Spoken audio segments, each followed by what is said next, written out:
नारद जी के द्वारा भगवान वासुदेव की स्थापना, ऐतरेय का अपनी माता से संसार दुख का वर्णन, भगवान का प्रत्यक्ष प्रकट होकर ऐतरेय को वरदान देना तथा वासुदेव के ध्यान से ऐतरेय की मुक्ति। नारद जी कहते हैं, अर्जुन, तदनंतर महिसागर संगम में जब मैंने स्थान की स्थापना कर ली, तब कालांतर में मन ही मन विचार किया कि यह तीर्थ भगवान वासुदेव के बिना शोभा नहीं पा रहा है।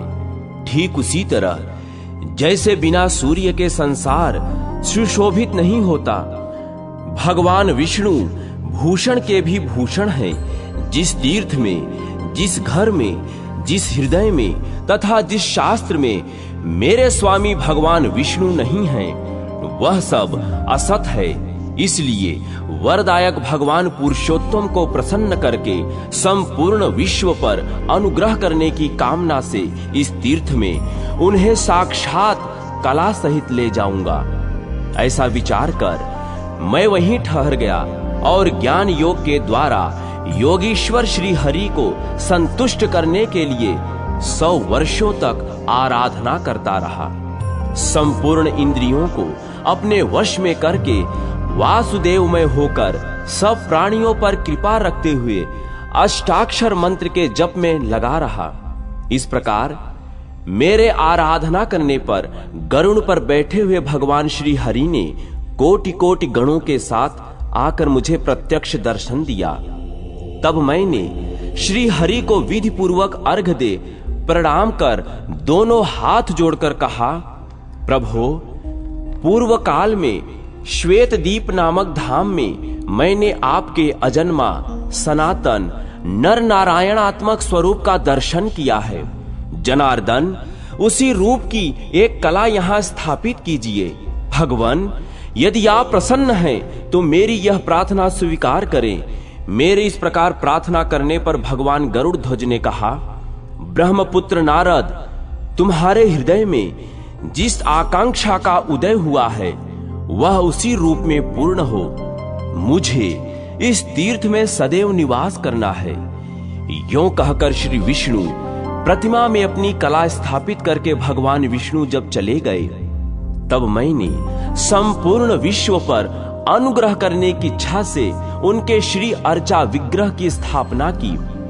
यतः साक्षात श्वेत द्वीप निवासी श्री हरि यहाँ विराजमान हैं, जो कि सबसे वृद्ध हैं। अतः वे इस तीर्थ में वृद्ध वासुदेव के नाम से विख्यात हुए हैं। कार्तिक मास के शुक्ल पक्ष में जो कल्याणमयी एकादशी आती है, उस दिन झरने अथवा नदी आदि के जल में विधि पूर्वक स्नान करके जो पुरुष पंचोपचार द्वारा भक्ति भाव से श्री हरि का पूजन करता है तथा उपवास और जागरण करते हुए श्री हरि के आगे संगीत एवं वाद्य का आयोजन करता है, अथवा दंभ और क्रोध त्याग कर श्री विष्णु की महिमा एवं लीला की कथा कहता है तथा मन और इंद्रियों को वश में रखते हुए प्रसन्न चित्त हो यथाशक्ति दान देता है, वह ब्रह्म हत्यारा क्यों न हो, अनेक जन्मों की समस्त पाप राशि से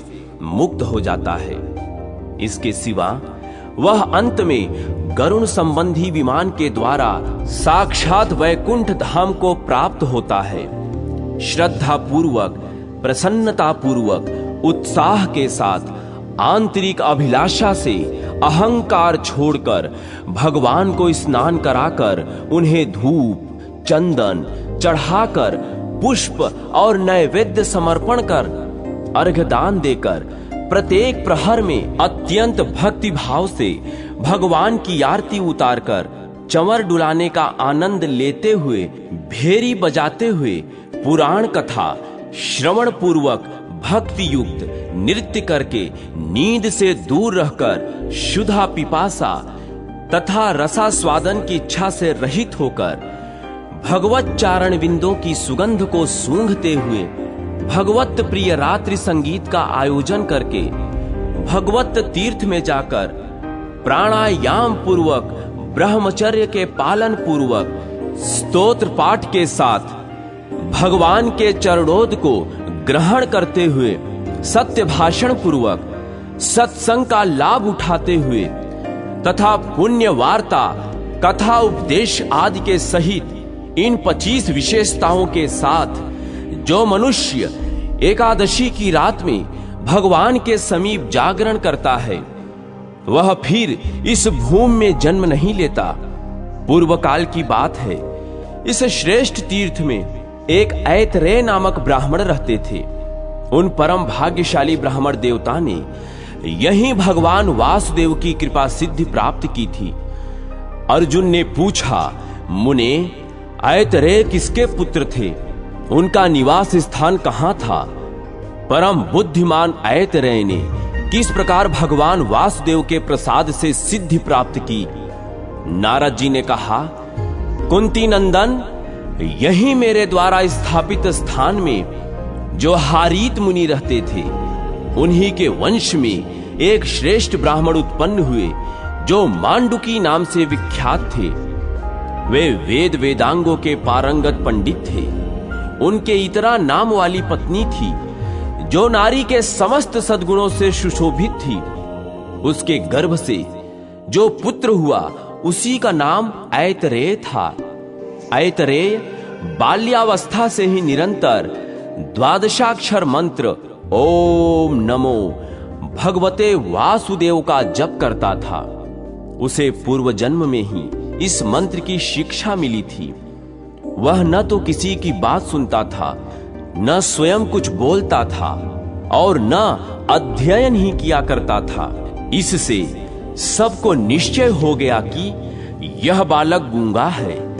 पिता ने अनेक उपायों से उसको समझाया, बोध कराया, परंतु उसने लौकिक व्यवहार में कभी मन नहीं लगाया। यह देख पिता ने यही निश्चय कर लिया कि यह सर्वथा जड़ है। तब उन्होंने पिंगा नाम वाली दूसरी स्त्री से विवाह किया और उससे 4 पुत्र उत्पन्न किए जो वेद वेदांगों के विद्वान हुए। ऐतरेय भी प्रतिदिन तीनों समय भगवान वासुदेव के मंदिर में जाकर उस उत्तम मंत्र का जप करने लगे। वे दूसरे किसी कार्य में परिश्रम नहीं करते थे। एक दिन उनकी माता इतरा अपनी सौत के पुत्रों की योग्यता देखकर संतप्त चित्त हो अपने पुत्र से बोली, अरे तू तो मुझे क्लेश देने के लिए ही पैदा हुआ। मेरे जन्म और जीवन को धिक्कार है। संसार में उस नारी का जन्म निश्चय ही व्यर्थ है जो पति के द्वारा तिरस्कृत हो और जिसका पुत्र गुणवान न हो। वत्स, मैं बड़ी खोटे भाग्य वाली हूं, अतः महिसागर संगम में डूब मरूंगी। मेरा मर जाना ही अच्छा है। जीवित रहने में मुझे क्या लाभ है? मेरे मर जाने पर तू भी भगवान का महामौनी भक्त होकर दीर्घ काल तक आनंद भोगना। नारद जी कहते हैं, माता की यह बात सुनकर ऐतरेय ठाठाकर हंस पड़े। वे बड़े धर्मज्ञ थे। उन्होंने 2 घड़ी भगवान का ध्यान करके माता के चरणों में प्रणाम किया और कहा, मां, तुम झूठे मोह में पड़ी हो, अज्ञान को ही ज्ञान मान बैठी हो। शुभे, जो शोचनीय नहीं है उसी के लिए तुम शोक करती हो। जो वास्तव में शोचनीय है उसके लिए तुम्हारे मन में तनिक भी शोक नहीं होता। यह संसार मिथ्या है। इसमें तुम इस शरीर के लिए क्यों चिंतित एवं मोहित हो रही हो? यह तो मूर्खों का काम है। तुम जैसी विदुषी स्त्रियों को यह शोभा नहीं देता।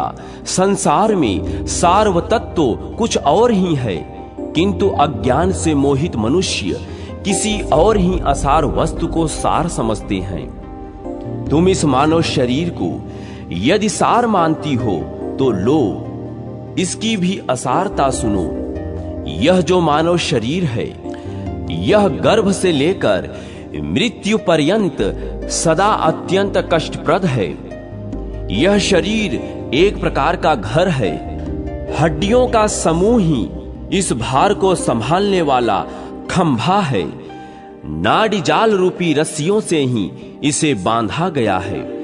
रक्त और मांस रूपी मिट्टी से इसको लीपा गया है। विष्ठा और मूत्र रूपी द्रव्यों के संग्रह का यह पात्र है। केश और रोम रूपी तृण से इसको छाया गया है। सुंदर रंग की त्वचा से इसके ऊपर रंग किया गया है। मुख ही इसका प्रधान द्वार है। 2 आंख, 2 कान और 2 नाक के छिद्र, ये ही 6 इसकी खिड़कियां हैं। दोनों ओष्ठ ही इसके द्वार को ढकने वाले किवाड़ हैं। दांत ही अर्गला किवाड़ बंद करने वाली किल्ली है। नाड़ी और पसीने ही नाली और जल प्रवाह हैं। यह सदा काल की मुखाग्नि में स्थित है। ऐसे इस देह रूपी गेह में जीव नाम वाला गृहस्थ निवास करता है।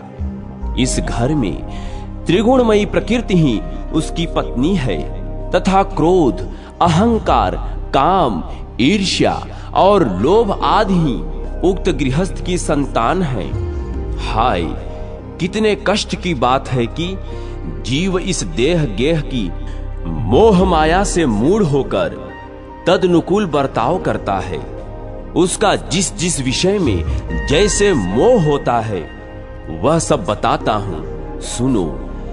जैसे पर्वत से झरने गिरते रहते हैं, उसी प्रकार शरीर से भी कफ और मूत्र आदि बहते रहते हैं। उसी देह के लिए जीव मोहित होता है। विष्ठा और मूत्र से भरे हुए चर्म पात्र की भांति यह शरीर समस्त अपवित्र वस्तुओं का भंडार है और इसका एक प्रदेश, एक अंश भी पवित्र नहीं है। अपने शरीर से निकले हुए मल मूत्र आदि के जो प्रवाह हैं, उनका स्पर्श हो जाने पर मिट्टी और जल से हाथ शुद्ध किया जाता है। तथापि उन्हीं अपवित्र वस्तुओं के भंडार रूप इस देह से न जाने क्यों मनुष्य को वैराग्य नहीं होता। सुगंधित तेल और जल आदि के द्वारा यत्न पूर्वक भली भांति संस्कार सफाई करने पर भी यह शरीर अपनी स्वाभाविक अपवित्रता को नहीं छोड़ता है। ठीक उसी तरह जैसे कुत्ते की टेढ़ी पूंछ को कितना ही सीधा किया जाए, वह अपना टेढ़ापन नहीं छोड़ पाती। अपनी देह की अपवित्र गंध से जो मनुष्य विरक्त नहीं होता, उसे वैराग्य के लिए अन्य किसी साधन का उपदेश दिया जाए। दुर्गंध तथा मलमूत्र के लेप को दूर करने के लिए शारीरिक शुद्ध का विधान किया गया है। इन दोनों गंध और लेप का निवारण हो जाने के पश्चात आंतरिक भाव की शुद्धि होने से मनुष्य शुद्ध होता है। भाव शुद्ध ही सबसे बढ़कर पवित्रता है। वही सब कर्मों में प्रमाण भूत है। लिंगन पत्नी का भी किया जाता है और पुत्री का भी, परंतु दोनों में भाव का महान अंतर है। प्यारी पत्नी का आलिंगन किसी और भाव से किया जाता है एवं पुत्री का दूसरे भाव से। एक ही स्त्री के स्तनों को पुत्र दूसरे भाव से स्मरण करता है और पति दूसरे भाव से। अतः अपने चित्त को ही शुद्ध करना चाहिए। बाह्य शुद्धि के दूसरे दूसरे साधनों से क्या लेना है। भाव दृष्टि से जिसका अंतःकरण अत्यंत शुद्ध है, वह स्वर्ग और मोक्ष को भी प्राप्त कर लेता है। ज्ञान रूपी निर्मल जल तथा वैराग्य रूपी मृतिका से ही पुरुष के अविद्या एवं राग में मलमूत्र के लेप और दुर्गंध का शोधन होता है। इस प्रकार इस शरीर को स्वभावतः अशुद्ध माना गया है। जैसे केले के वृक्ष में केवल वल्कल ही सार है, उसी प्रकार इस देह में केवल त्वचा मात्र सार है। वास्तव में तो यह सर्वथा निहसार है। जो बुद्धिमान अपने शरीर को इस प्रकार दोष युक्त जानकर उदासीन हो जाता है, उसकी ओर से अनुराग शिथिल कर लेता है, वही इस संसार बंधन से छूटकर निकल पाता है।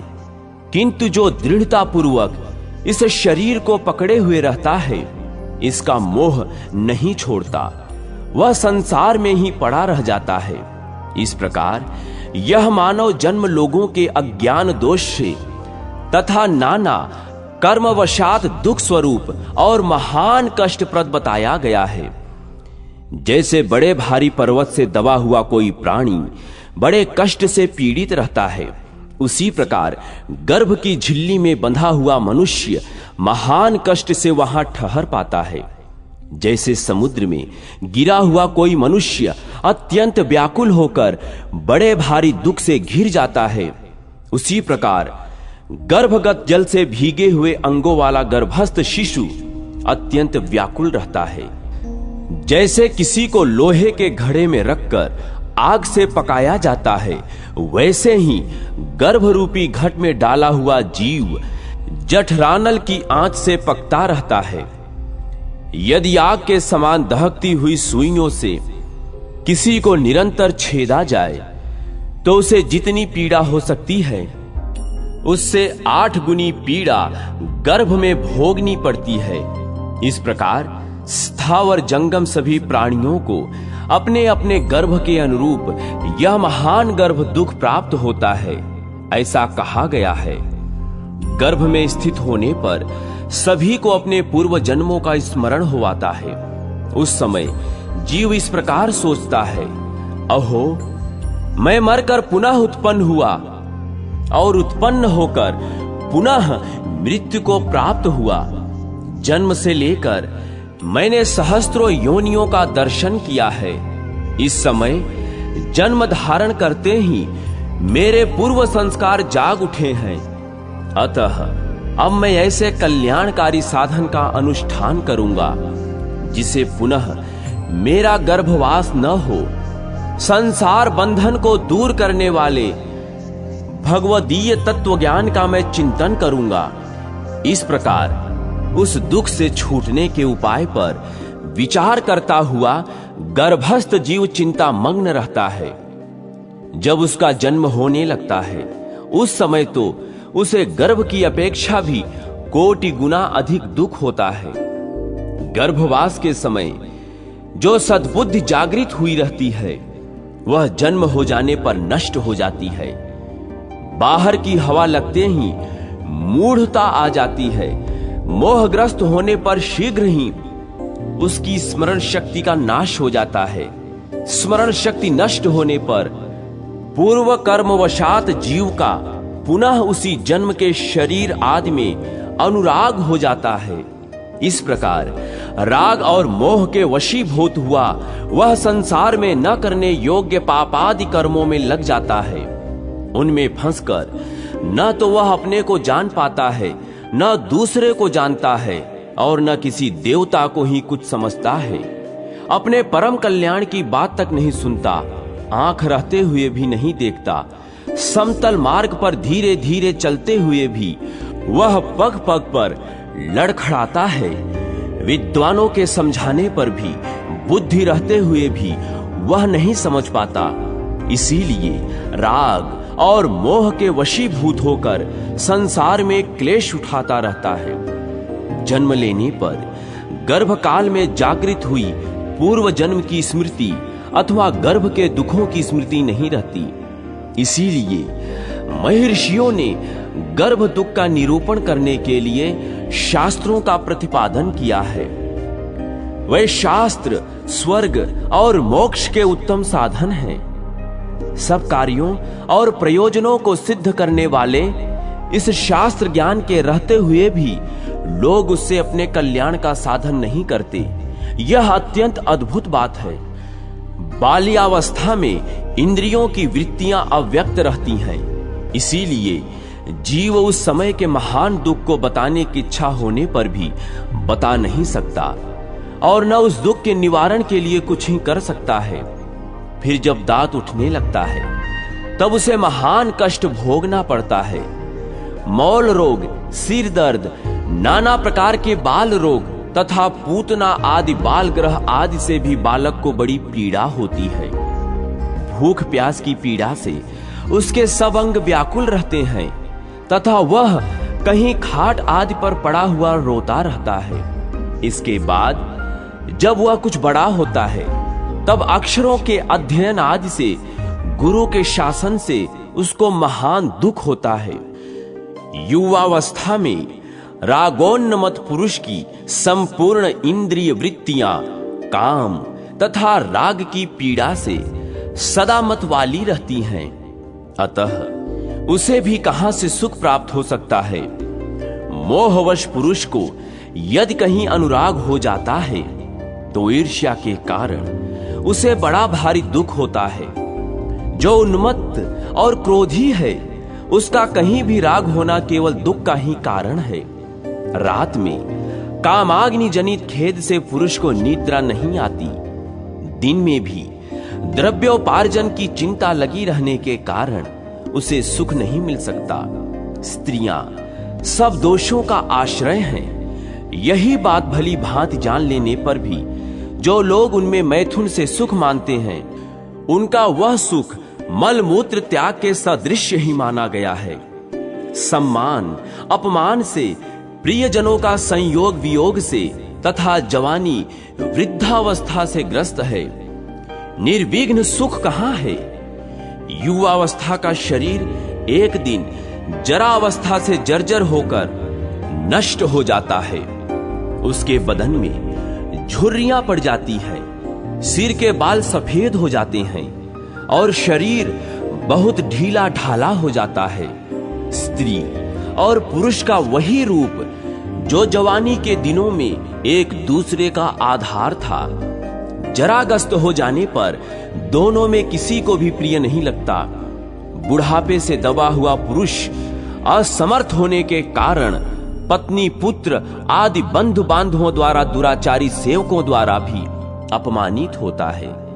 वृद्धावस्था में रोगातुर पुरुष धर्म, अर्थ, काम और मोक्ष का साधन करने में भी असमर्थ हो जाता है। इसीलिए युवावस्था में ही धर्म का आचरण करना चाहिए। वात, पित्त और कफ की विषमता ही व्याधि कहलाती है। इस शरीर को वात आदि का समूह बताया गया है। इसीलिए अपना यह शरीर व्याधिमय है, ऐसा जानना चाहिए। इस शरीर में अनेक प्रकार के रोगों द्वारा बहुतेरे दुख प्रवेश कर जाते हैं। उनका पता अपने आप भी नहीं लगता, फिर दूसरों को तो लग ही कैसे सकता है। इस देह में 101 व्याधियां स्थित हैं। इनमें से एक व्याधि तो काल के साथ रहती है और शेष आगंतुक भी मानी गई हैं। जो आगंतुक बताई गई हैं वह तो दवा करने से तथा जप, होम और दान से शांत हो जाती हैं, परंतु मृत्यु रूप व्याधि कभी शांत नहीं होती। नाना प्रकार की व्याधियां, सर्प आदि प्राणी, विष और अभिचार, ये सब देहधारियों की मृत्यु के द्वार बताए गए हैं। यदि जीव का काल आ पहुंचा है तो सर्प और रोग आदि से पीड़ित होने पर उसे धनवंतरी भी जीवित नहीं रख सकती। काल से पीड़ित मनुष्य को औषध, तपस्या, दान, मित्र तथा बंधु बांधव कोई भी बचा नहीं सकते। रसायन, तपस्या, जप, योग, सिद्ध महात्मा तथा पंडित, ये सब मिलकर भी काल जनित मृत्यु को नहीं टाल सकते। समस्त प्राणियों के लिए मृत्यु के समान कोई दुख नहीं है, मृत्यु के समान कोई भय नहीं है तथा मृत्यु के समान कोई त्रास नहीं है। सती भार्या, उत्तम पुत्र, श्रेष्ठ मित्र, राज्य, ऐश्वर्य और सुख, ये सभी स्नेह पाश में बंधे हुए हैं। मृत्यु इन सब का उच्छेद कर डालती है। मां, क्या तुम नहीं देखती कि हजारों मनुष्यों में से 5 भी शायद ही ऐसे होंगे जो पूरे 100 वर्ष तक जीने वाले हों। कोई ही कोई 80 वर्ष और 70 वर्ष की अवस्था में मरते हैं। प्रायः 60 वर्ष तक की ही लोगों की परमायु हो गई है, किंतु वह भी सबके लिए निश्चित नहीं है। जिस देहधारी को अपने पूर्व कर्मानुसार जितनी आयु प्राप्त होती है, उसका आधा भाग तो मृत्यु रूपणी रात्रि हर लेती है। बाल्यावस्था अबोधावस्था तथा वृद्धावस्था के द्वारा 20 वर्ष व्यतीत हो जाते हैं, जो धर्म, अर्थ और काम किसी के भी उपयोग में नहीं आते। शेष आयु का आधा भाग मनुष्य पर आने वाले बहुत से भय तथा अनेक प्रकार के रोग और शोक आदि हर लेते हैं। इन सब से जो शेष रह जाता है वही मनुष्य का जीवन है।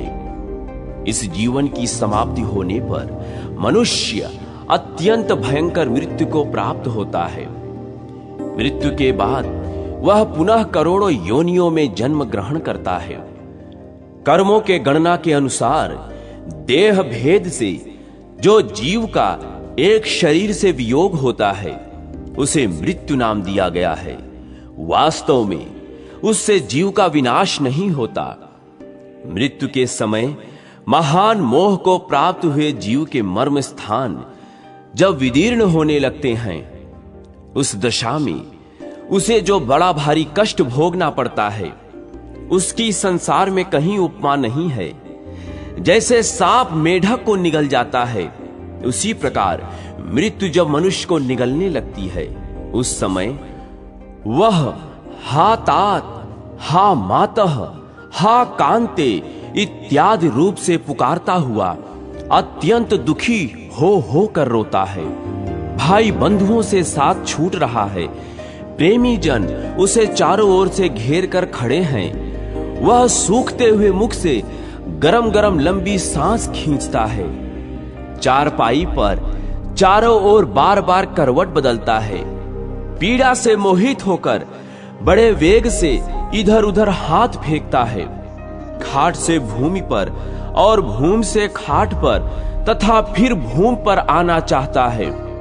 उसके वस्त्र खुल गए हैं, लज्जा छूट चुकी है, विष्ठा और मूत्र से सना हुआ है। कंठ, ओष्ठ, तालू सूख जाने के कारण बार बार पानी मांगता है। अपने धन वैभव के लिए इस बात की चिंता करता है कि मेरे मर जाने पर ये किसके हाथ में पड़ेंगे। पुनः काल पास से खींचे जाने पर उसका गला घुरघुराने लगता है और पार्श्ववर्ती लोगों के देखते देखते मृत्यु को प्राप्त हो जाता है। जैसे तृण जलौ का जल में बहते हुए तिनके के अंत तक पहुंचकर जब दूसरा तिनका थाम लेती है तब पहले को छोड़ देती है, उसी प्रकार जीव एक देह से दूसरी देह में क्रमशः प्रवेश करता है। भावी शरीर में अंशतः प्रवेश करके पूर्व शरीर का त्याग करता है। विवेकी पुरुष के लिए किसी से कुछ मांगना मृत्यु से भी अधिक दुखदायी होता है। मृत्यु का दुख तो क्षण भर में समाप्त हो जाता है, परंतु याचना जनित दुख का कभी अंत नहीं होता। मैंने तो इस समय यह अनुभव किया है कि मृत मनुष्य जीवित रहकर याचना करने वाले की अपेक्षा श्रेष्ठ है, क्योंकि अब वह फिर दूसरे किसी के सामने हाथ नहीं फैला सकता। तृष्णा ही लघुता का कारण है। आदि में दुख है, मध्य में दुख है तथा अंत में भी दारुण दुख प्राप्त होता है। दुखों की यह परंपरा समस्त प्राणियों को स्वभावतः प्राप्त होती है। क्षुधा को सब रोगों से महान रोग माना गया है। वह अन्न रूपी औषधि का लेप करने से कुछ क्षणों के लिए शांत हो जाती है। क्षुधा रूपी व्याधि की तीव्र वेदना संपूर्ण बल का उच्छेद करने वाली है। जैसे अन्य रोगों से लोग मरते हैं, उसी प्रकार क्षुधा से पीड़ित होने पर भी मनुष्य की मृत्यु हो जाती है। यदि कहें धन धान्य संपन्न राजा सुखी होंगे तो यह भी ठीक नहीं। राजा को केवल यह अभिमान ही होता है कि मेरे घर में इतना वैभव शोभा पा रहा है। वास्तव में तो उनका सारा आभरण भार रूप है। समस्त आलेपन द्रव्यमल मात्र है। संपूर्ण संगीत राग प्रलाप मात्र है तथा नृत्य आदि भी पागलों की सी चेष्टा है। विचार दृष्टि से देखने पर इन राज्य भोगों के द्वारा राजाओं को सुख कहां मिलता है, क्योंकि वे लोग तो एक दूसरे को जीतने के लिए सदा ही चिंतित रहते हैं। प्रायः राज्य लक्ष्मी के मद से उन्मत्त होने के कारण नहुष आदि महाराज स्वर्ग का साम्राज्य पाकर भी वहां से नीचे गिर गए हैं। राजलक्ष्मी अथवा धन ऐश्वर्य से भला कौन सुख पाता है?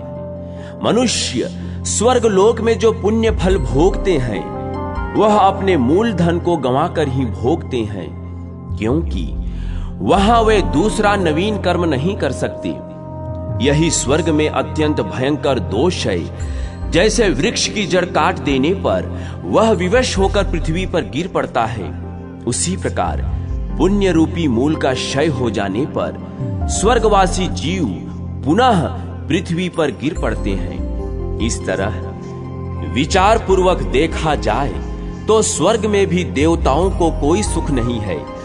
नरक में गए हुए पापी जीवों का दुख तो प्रसिद्ध ही है, उनका क्या वर्णन किया जाए। स्थावर योनि में पड़े हुए जीवों को बहुत दुख भोगने पड़ते हैं। दावानल से जलना, पाला पड़ने से गलना, धूप और हवा से सूखना, कुल्हाड़ी से काटा जाना, उनके वल्कलों को छिलकों का उतारा जाना, प्रचंड आंधी के वेग से पत्तों, डालियों और फलों का गिराया जाना तथा हाथियों और अन्य जंगली जंतुओं द्वारा कुचला जाना आदि उनके लिए महान दुख है। सर्पों और बिच्छुओं को प्यास और भूख का कष्ट रहता है। उनके क्रोध का भी दारुण दुख सहन करना पड़ता है। संसार में प्रायः दुष्ट सांप बिच्छुओं को मारा जाता है, उन्हें जाल में फंसाकर बंद रखा जाता है। माता जी, इस प्रकार उस योनि के जीवों को बारंबार कष्ट उठाना पड़ता है। कीड़े आदि का अकस्मात जन्म होता है, अचानक ही उनकी मौत भी हो जाती है, अतः उनका दुख भी कम नहीं है। मृगों और पक्षियों को वर्षा, सर्दी, धूप का महान कष्ट होता है। भूख प्यास के भारी दुख से भी मृग सदा संत्रस्त रहते हैं। पशु समूह के जो दुख हैं उन्हें भी सुन लो। भूख, प्यास तथा सर्दी, गर्मी आदि का नष्ट होना, उनका कष्ट सहना, मारा जाना, बंधन में डाला जाना और डंडे आदि से पीटे जाना, नाक का छेदा जाना, चाबुक और अंकुश की मार का पड़ना आदि अनेक महान क्लेश हैं। इनके अतिरिक्त बोझ ढोने का भी उन्हें बड़ा भारी कष्ट है। कार्य की शिक्षा देते समय भी उन्हें मारा पीटा जाता है। फिर युद्ध आदि की पीड़ा भी सहनी पड़ती है। अपने झुंड से जो उनका वियोग होता है और वे वन से जो अन्यत्र लाए जाते हैं, यह सब कष्ट अलग है।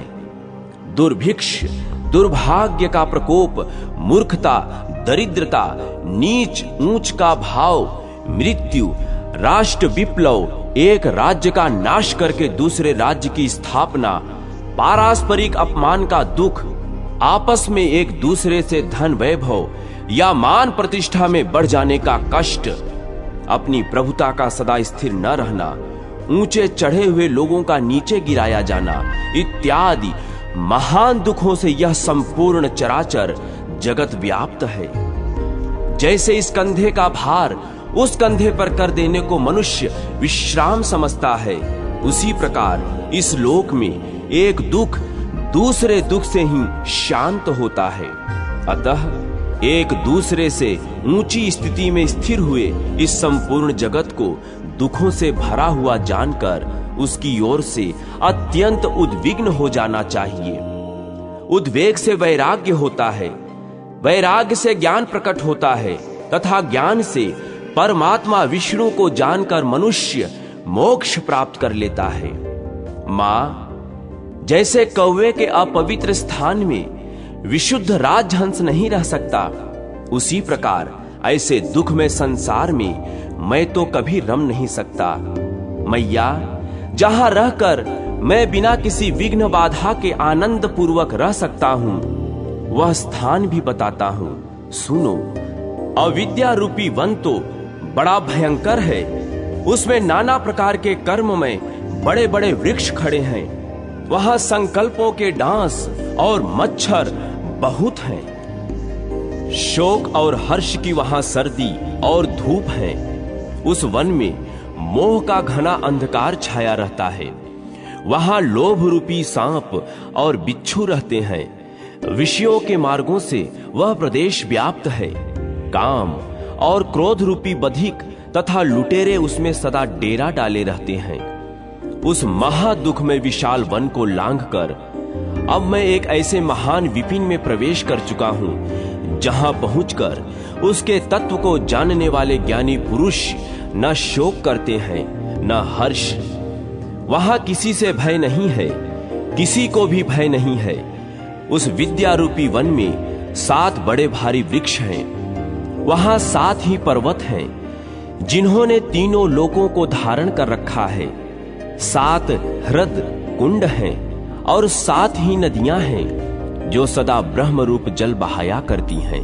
तेज, अभयदान, अद्रोह, कौशल, दक्षता, अचपलता, अक्रोध और प्रिय वचन बोलना, ये ही 7 पर्वत उस विद्या भवन में स्थित हैं। दृढ़ निश्चय, सबके साथ समता, मन और इंद्रियों का संयम, गुण संचय, ममता का अभाव, तपस्या तथा संतोष, ये 7 ह्रद हैं। भगवान के गुणों का विशेष ज्ञान हो जाने से उनके प्रति भक्ति होती है। वह विद्यावन की पहली नदी है, वैराग्य दूसरी, ममता का त्याग तीसरी, भगवदाराधन चौथी, भगवदर्पण पांचवी, ब्रह्मतत्वबोध छठी तथा सिद्धि 7वीं नदी है। ये ही 7 नदियां वहां स्थित बताई गई हैं। वैकुंठ धाम के निकट इन 7 नदियों का संगम होता है। जो आत्मतृप्त, शांत तथा जितेंद्रिय होते हैं, वे ही महात्मा उस मार्ग से परात्पर ब्रह्म को प्राप्त होते हैं। कोई श्रेष्ठ ज्ञानी जन उन वृक्षों को प्राप्त करते हैं, कोई पर्वतों को, कोई हृदयों को तथा कोई उन 7 सरिताओं को ही प्राप्त होते हैं।